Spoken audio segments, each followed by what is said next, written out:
What up, Screen Fiends? I'm GB, and you're tuned in to Headz TV, where we'd like to discuss all the wonderful things appearing on your movie and your TV screens. In this episode, I'm going to give my review of Game of Thrones Season 7, Episode 4, titled Spoils of War.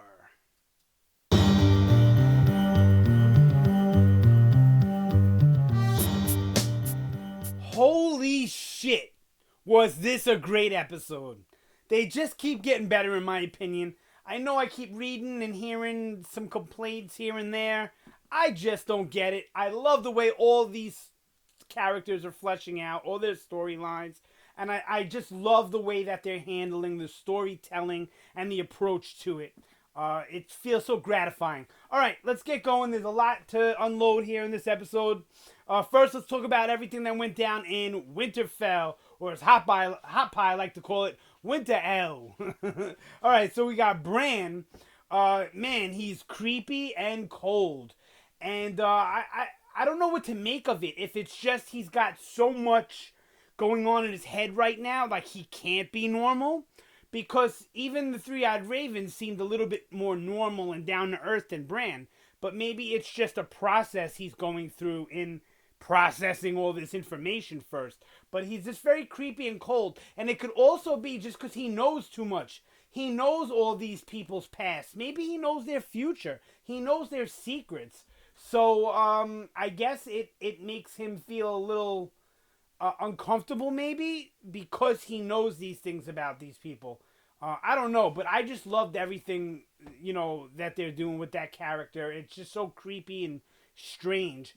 And I just want to comment on his interaction with Littlefinger. I've never seen Littlefinger taken back. I've never seen Littlefinger make the face he made when Bran said the chaos is a ladder thing. I don't really know the significance. Maybe it's something from an old season. I don't remember. But it obviously holds significance to Littlefinger. So even if it's something we didn't see, it must have been something from Littlefinger's childhood, or something that he said to somebody in private, or something that they said to him. I don't recall that line, but it's very possible that he spoke it to someone else before. And the reason why he was taken aback is like, how do you know that?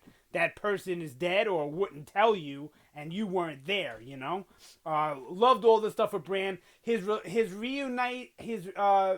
reuniting with Arya felt different than his reuniting with Sansa to me.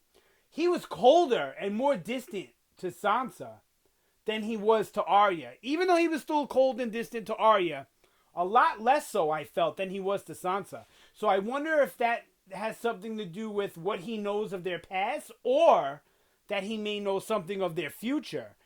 Maybe that's why he gave Arya the dagger, because he knows she's going to need a Valyrian blade at some point, when the White Walkers come or something. But I loved all that stuff. Great. I love that dagger too. It's awesome. I would love to buy like a replica of it. All right. So, and Baelish is obviously up to no good by giving Bran the dagger. I think his intentions were, all right, a wedge has kind of been put between him and Sansa, but now here comes, I guess, the true Lord of the North, right? And so let me get in his good graces. Then he finds out that not only can he not get in his good graces, but he don't even want to be the Lord of Winterfell. So now I guess it's back to Sansa, or trying to play, get on the Jon's good graces. But that seems to be Baelish's stance. Is I think he wants the North. I think he wants the throne, but I think he wants the North first because of, just to basically spit on the Stark name because they took his woman or whatever.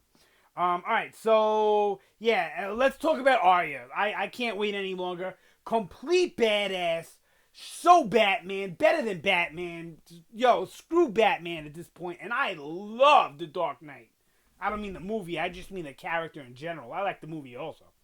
But she's so badass. Her fighting style is crazy. I'm looking at it like an amalgamation. Like, there's parts of it that remind me of Serial Pharrell. There are parts of it that, believe it or not, remind me of The Hound by the aggressiveness of it. And then there are parts that remind me of the Faceless Men, and the being that assassin and the way she moves, very nimble and cat like. Awesome. I love the way just her first interaction, the way she ducks the dude at the beginning gate.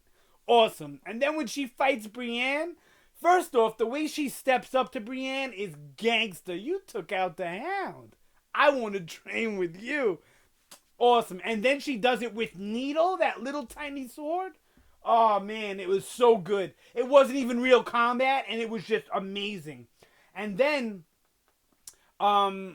if you look at Sansa's face and how amazed and shocked she is on how good, not only how good, great Arya is, but that she's living out her destiny too. Sansa's living out her destiny and being a Lady Stark, right? And now she's looking at Arya, who they always were head to head because they were so different. She's looking at Arya now like, wow, she's living out her dream also. And I think it scares her a little because it's not the little girl she once knew. The little girl she thought she was dealing with in the beginning of the episode when they're talking about the list and how she kind of laughs off Arya's list. And then Arya gives that fake little girl laugh to kind of brush it off too. And then by the end, when she finds out the list is real and Arya is nasty and a killer, Sansa looks like amazed to me, like really taken aback.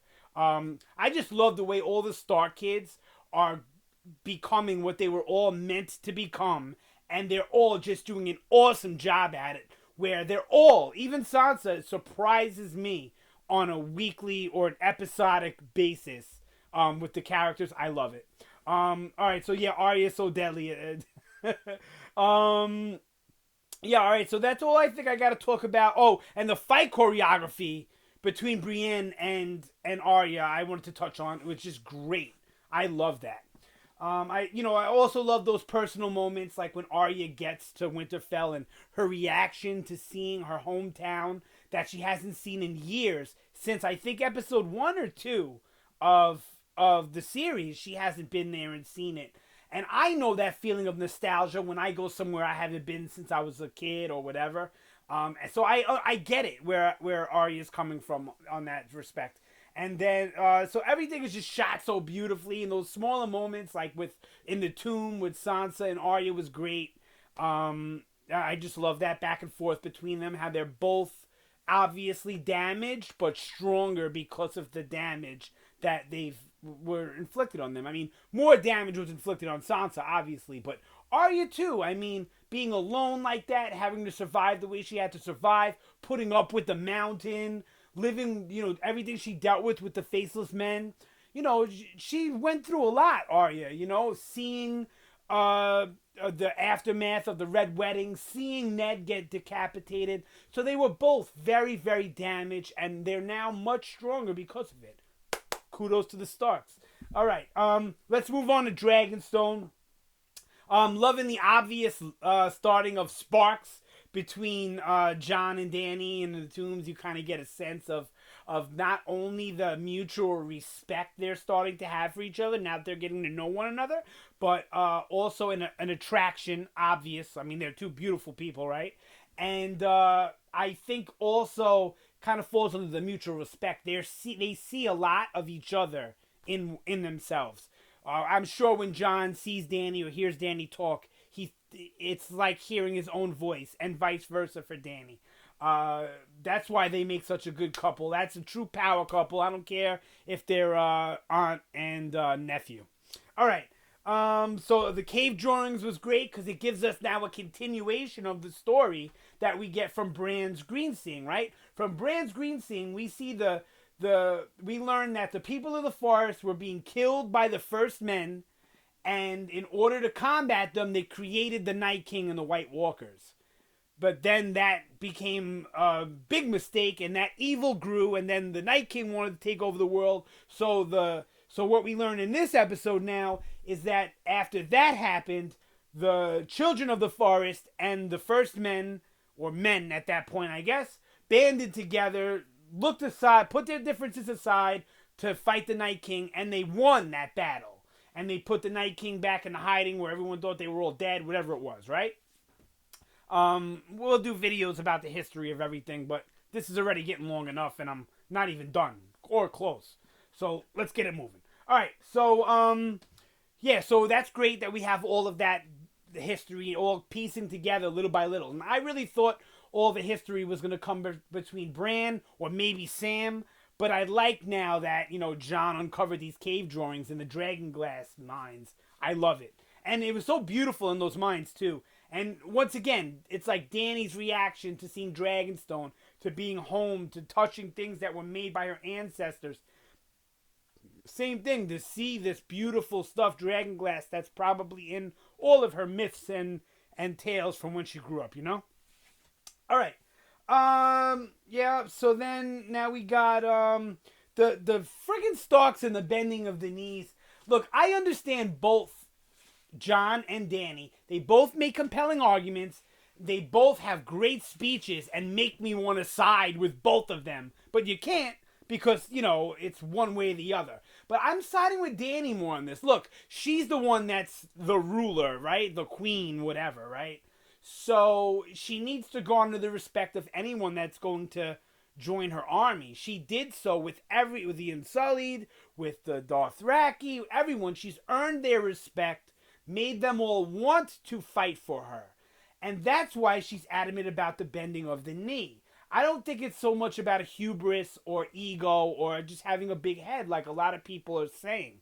I really think it's about this is how she feels justified in the war and having people fight for her is when they're willing to do so. So by asking Jon to bend the knee, we'll make the North bend the knee, which if she fights along the North like she says, will make, everything that much smoother or whatever. So I kind of side with Dany, even though they both make compelling arguments and they both have great speeches in this episode. And Dany's now pissed, like starting to mistrust at least Tyrion. At the very least, she's starting to mistrust. And she's like on what Lady Olenna told her. Yeah, you know why I've lasted amongst all these great men my whole life? Because I didn't listen to none of them.